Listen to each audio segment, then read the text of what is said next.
Channel. ഞാൻ ബെൻസി. നമ്മുടെ channel name help me loan. ഇന്നത്തെ നമ്മുടെ വീഡിയോ ഒരു കുക്കിംഗ് വീഡിയോ ആണ്. അതായത് സ്പ്രൗട്ട്സ്, കുരിപ്പിച്ച പയർ, ഇതുകൊണ്ട് നമുക്ക് എങ്ങനെ ബാജി ഉണ്ടാക്കാം എന്നാണ് ഇന്നത്തെ വീഡിയോയിൽ പറയുന്നത്. നമുക്കെല്ലാവർക്കും അറിയാം, സ്പ്രൗട്ട്സ് ശരീരത്തിന് ഏറ്റവും നല്ലൊരു ന്യൂട്രീഷണൽ ഫുഡ് എന്ന് തന്നെ പറയാം. ഈ ഡയറ്റ് ചെയ്യുന്നവർ, അതായത് വെയിറ്റ് ലോസിന് വേണ്ടി ഡയറ്റ് ചെയ്യുന്നവർക്ക് സ്പ്രൗട്ട്സ് ഇല്ലാത്ത ഒരു ഡിഷ് ന്യൂട്രീഷന്മാർ കൊടുക്കാറേ ഇല്ല. കാരണം സ്പ്രൗട്ട് സലാഡ് അല്ലെങ്കിൽ സ്പ്രൗട്ട്സ് എങ്ങനെയെങ്കിലും ഒന്ന് ആവി കയറ്റിയോ അല്ലെങ്കിൽ ആവി കയറ്റാതെ പച്ചയ്ക്കോ എങ്ങനെ വേണമെങ്കിലും കഴിക്കാനാണ് പറയുന്നത് ഈ സ്പ്രൗട്ട്സ്. നമ്മുടെ ശരീരത്തിന് വേണ്ട പലതും ഈ സ്പ്രൗട്ട്സിൽ അടങ്ങിയിട്ടുണ്ട്. അതായത് വൈറ്റമിൻ സി, വൈറ്റമിൻ എ, അതുപോലെ manganese, copper, zinc, magnesium, iron, calcium, ഇതൊക്കെയുള്ള ഒരു സാധനമാണ് ഈ സ്പ്രൗട്ട്സ് എന്ന് പറയുന്നത്. അപ്പോൾ ഇൻട്രൊഡക്ഷനായി ഞാൻ ഇത്രയും പറഞ്ഞു എന്നേ ഉള്ളൂ. അപ്പോൾ നമുക്ക് ഇതെങ്ങനെയാണ് പാചകം ചെയ്യുന്നതെന്ന് നോക്കാം.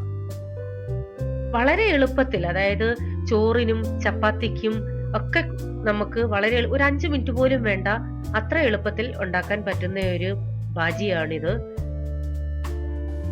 ഞാനിവിടെ 250 ഗ്രാം സ്പ്രൗട്ട്സ് ആണ് എടുത്തിരിക്കുന്നത്.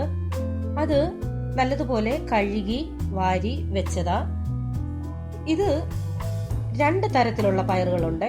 അതായത് നമ്മുടെ പച്ചപ്പയറില്ലേ, ആ പച്ചപ്പയറും പിന്നെ ആ ചുമന്ന കളറിലെ കുഞ്ഞു പയറും, ഈ 2 എണ്ണം കൂടെ മുളപ്പിച്ചതാണ് എടുത്തേക്കുന്നത്. നിങ്ങളുടെ ഇഷ്ടമനുസരിച്ച് ഏത് വേണമെങ്കിലും എടുക്കാം.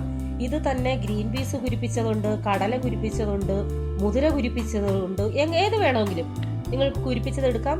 ഇതെല്ലാം ഈ സെയിം മെത്തേഡിൽ നമുക്ക് ഉണ്ടാക്കാൻ സാധിക്കും. അതുകൊണ്ട് ഇത് നല്ലതുപോലെ കഴുകി വാരി വെക്കണം. പിന്നെ വേണ്ട സാധനങ്ങൾ: സവാളയുള്ളി, അത് ഞാൻ 3 എണ്ണം ഇവിടെ കട്ട് ചെയ്ത് വെച്ചിട്ടുണ്ട്. പിന്നെ ഇഞ്ചി, അത് നല്ലൊരു കഷ്ണം ചതച്ചെടുത്തത്. വെളുത്തുള്ളി 20 അല്ലി ചതച്ച് വെച്ചിട്ടുണ്ട്. കറിവേപ്പില ആവശ്യത്തിന്. പച്ചമുളക് ഞാൻ 1 എണ്ണം എടുത്തിട്ടുള്ളൂ, കാരണം നമുക്ക് പിന്നെ മുളക് പൊടി ചേർക്കണം. തക്കാളിക്ക, അത് ചെറിയ 2 എണ്ണം ഇങ്ങനെ ചെറുതായിട്ട് കട്ട് ചെയ്ത് വെച്ചിട്ടുണ്ട്. പിന്നെ വേണ്ടത് കായം, അത് 1 നുള്ളു മതി. ഇത് കൂടാതെ നമുക്ക് വേണ്ടത് മുളക് പൊടി, മഞ്ഞപ്പൊടി, ഗരം മസാല, എണ്ണ, പിന്നെ കടുക് പൊട്ടിക്കാൻ ആവശ്യമായ കടുക്, ആവശ്യത്തിനുള്ള ഉപ്പ്. അപ്പൊ നമുക്ക് ഇതുണ്ടാക്കാൻ തുടങ്ങാം. പാൻ വെച്ചു, ആവശ്യത്തിനുള്ള എണ്ണ ഒഴിക്കാം. എന്നിട്ട് ഇതിലേക്ക് കടുക് ഇട്ട് കൊടുക്കാം. എണ്ണ വെളിച്ചെണ്ണയാണെങ്കിൽ നല്ല ടേസ്റ്റ് കുറെ കൂടി കൂടുതൽ കിട്ടും. ഞാൻ നിർബന്ധിക്കുന്നില്ല, നിങ്ങൾക്ക് ഇഷ്ടമുള്ള എണ്ണ യൂസ് ചെയ്തോ. കടുകിട്ട് പൊട്ടി. ഇനി നമുക്ക് ഇതിലേക്ക് ആ വെളുത്തുള്ളി, ഇഞ്ചിയൊക്കെ ഇട്ടൊന്ന് മൂപ്പിച്ചെടുക്കാം. വെളുത്തുള്ളി, ഇഞ്ചി, പച്ചമുളക്, ഇത് 3 ഞാൻ ഇടുവാണ്. ഇനി ഇതിലേക്ക് കറിവേപ്പില കൂടി ഇട്ട് കൊടുക്കാം. ഈ കറിവേപ്പില കൂടാതെ മല്ലിയില, നിങ്ങളുടെ ഈ മല്ലിയില ഉണ്ടെങ്കിൽ അതുകൂടി ചേർക്കണേ, നല്ല ടേസ്റ്റ്. എൻ്റെ ഇപ്പോ മല്ലിയില ഇല്ല, അതുകൊണ്ടാണ് ഞാൻ ചേർക്കാഞ്ഞേ. ഇതൊന്ന് ജസ്റ്റ് ഒന്ന് മൂക്കട്ടെ. ഒത്തിരി അങ്ങ് വഴണ്ട് പോണ്ട, ജസ്റ്റ് ഒന്ന് ആ കളറൊക്കെ ഒന്ന് മാറിയാൽ മതി. ഇനി ഇതിലേക്ക് നമുക്ക് നമ്മൾ അരിഞ്ഞു വെച്ചിരിക്കുന്ന സവാളയുള്ളി ഇട്ട് കൊടുക്കാം.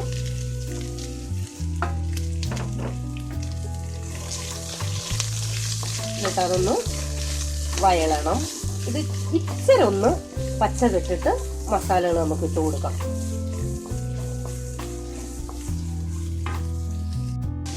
ഇതിനകത്തേക്ക് ഞാൻ ലേശം ഉപ്പിട്ട് കൊടുക്കുക. അറിയാലോ, സവാള ഇച്ചിരി ഒന്ന് പെട്ടെന്ന് വയളണമെങ്കിൽ നമുക്ക് ലേശം ഉപ്പിടാം.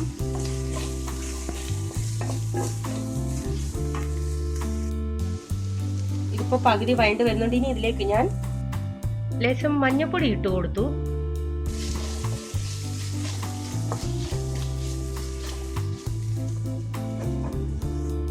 ഇതിപ്പോ അര ഭാഗത്തിൽ കൂടുതൽ വഴണ്ടിട്ടുണ്ട്. നല്ലതുപോലെ അങ്ങ് ബ്രൗൺ കളർ ആവണ്ട. ഇനി ഇതിലേക്ക് ആ തക്കാളിക്ക് ഞാൻ ഇട്ടു.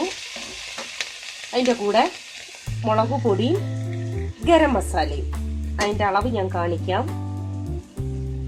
മുളക് പൊടി കാശ്മീരി മുളക് പൊടിയാണ്, അപ്പോൾ അത് കളറ് കിട്ടും. ഈ മുളക് പൊടി വേണ്ട എന്നുള്ളവർക്ക് പച്ചമുളക് മാത്രമായിട്ട് യൂസ് ചെയ്യാം. പക്ഷെ അത് നമ്മുടെ കൂട്ടാനൊരു കളറ് കാണത്തില്ല. അതിനു വേണ്ടിയാണ് ഞാനിപ്പോ മുളക് പൊടി ചേർത്തത്. ഇതേ ഈ സ്പൂണിന് 1.25 സ്പൂൺ മുളക് പൊടിയും 1/2 സ്പൂൺ ഗരം മസാലയുമാണ് ഞാൻ എടുത്തേക്കുന്നത്. ഇനി ഇത് ഇങ്ങനെ തന്നെ വെച്ച് നമുക്കൊന്ന് ആവിയില് വേവിക്കാം. ചെറുതീയിലിട്ടാ മതിയേ. അല്ലെ അടുക്കി പിടിക്കും. ജസ്റ്റ് ആ തക്കാളിയുടെ ഒക്കെ ഒന്ന് വെള്ളം ഇറങ്ങാൻ വേണ്ടിയാ, ആ മസാല ഒന്ന് വേവാൻ വേണ്ടി ഒന്ന് ചെറുതായിട്ടൊന്ന് ഏറ്റവും ചെറിയ തീയില ഞാൻ ഇട്ടേക്കുന്നത്, ഒന്ന് അടച്ചു വെക്കാം. നിങ്ങൾക്ക് എരി കുറച്ചുകൂടി കൂടുതൽ വേണമെന്നുണ്ടെങ്കിൽ എക്സ്ട്രാ ചേർത്തോ, ഞാനിപ്പോ ഇത്ര ഇടുന്നുള്ളൂ. അതുപോലെ ഈ തക്കാളിക്ക വേണ്ട എന്നുള്ളവർ അതിന് പകരം നാരങ്ങാനീര് പിഴിഞ്ഞൊഴിച്ചാലും മതി, അതും നല്ല ടേസ്റ്റാ. ഇതിപ്പോ അടച്ചു വെച്ചിട്ട് ഒരു 2 മിനിറ്റ് ആയി. നമുക്ക് ജസ്റ്റ് ഒന്ന് തുറന്നു നോക്കാം. അതെല്ലാം നിങ്ങൾക്ക് അടുക്കി പിടിക്കുന്നോന്ന് സംശയം ഉണ്ടെങ്കിൽ ഒരു തുള്ളി വെള്ളം ഒഴിച്ചു കൊടുത്തോ കേട്ടോ, കുഴപ്പമില്ല. കാരണം നമ്മൾ പിന്നെ ആണെങ്കിലും ഇച്ചിരി വെള്ളം യൂസ് ചെയ്യും. ഒട്ടും അടുക്കി പിടിച്ചിട്ടില്ല, തക്കാളിയുടെ വെള്ളം ഇറങ്ങും. ഇതൊന്ന് ജസ്റ്റ് ഒന്ന് ഇളക്കിയിട്ട് നമ്മുടെ കുരിപ്പിച്ച പയറ് ഇതിലേക്ക് ഇട്ട് കൊടുക്കാം.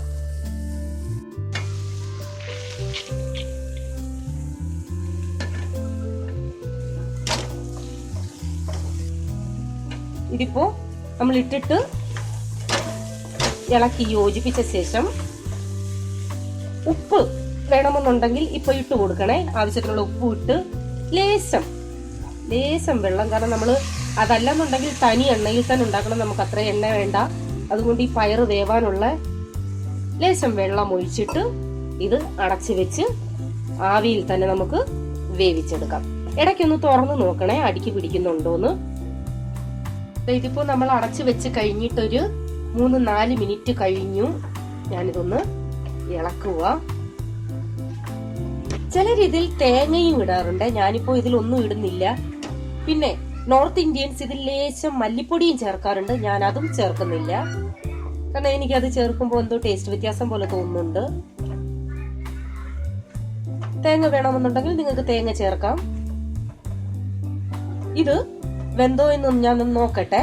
എന്നിട്ട് വെന്തില്ല എന്നുണ്ടെങ്കിൽ വെള്ളമൊന്നും ഒഴിക്കേണ്ട ആവശ്യമില്ല, ഒന്നുകൂടി അടച്ചു വെച്ച് ഇങ്ങനെ തട്ടിപ്പൊത്തി അടച്ചു വെച്ച് വേവിക്കണം. ഞാനൊന്ന് ടേസ്റ്റ് ജസ്റ്റ് ഒന്ന് നോക്കട്ടെ വെന്തോന്ന്. ഒത്തിരി അങ്ങ് വേവാതെ ഇച്ചിരി കടിച്ച് കഴിക്കണമെന്നുള്ളവർക്ക് ഇതിപ്പോ പരുവമാ, ഇത്രയും മതി. അല്ലാന്നുള്ളവർക്ക് ഇങ്ങനെ തട്ടിപ്പൊത്തി ഒരു 2 മിനിറ്റ് കൂടെ വെക്കാം. എനിക്കിത് കുറച്ചുകൂടി വേവണം, അതുകൊണ്ട് ഒരു 2 മിനിറ്റ് കൂടി ഇത് ആവിയിൽ വേവിച്ചെടുക്കാം.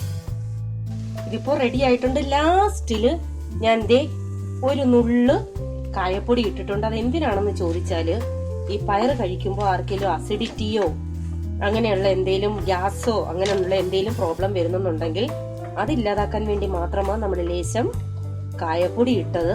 ഇതിപ്പോ റെഡി ആയിട്ടുണ്ട്. ഇനി ലാസ്റ്റില് മല്ലിയില ഉണ്ടെങ്കിൽ മല്ലിയില ഇട്ട് നമുക്കിത് സെർവ് ചെയ്യാം.